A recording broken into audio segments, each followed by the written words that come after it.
నమస్కారం, ఘంటారావానికి స్వాగతం. ముందుగా ప్రధానాంశాలు. బీఆర్ఎస్పై కక్షతోనే రైతులకు ప్రభుత్వం అన్యాయం చేస్తుందన్న హరీష్. కాళేశ్వరం మోటార్లు ఆన్ చేయకుంటే పోరుబాట తప్పదని హెచ్చరిక. శ్రీరామసాగర్ ప్రాజెక్టుకు స్వల్పంగా పెరిగిన వరద. ఎగువ నుంచి వస్తున్న 6,000 క్యూసెక్కుల ప్రవాహం.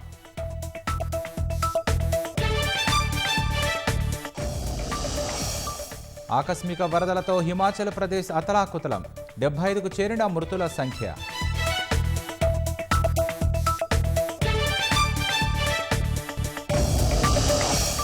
కాల్పుల విరమణకు అమెరికా నేతృత్వంలో విస్తృత ప్రయత్నాలు. ఖతార్ వేదికగా ఇజ్రాయెల్ హమాస్ మధ్య జరగనున్న చర్చలు.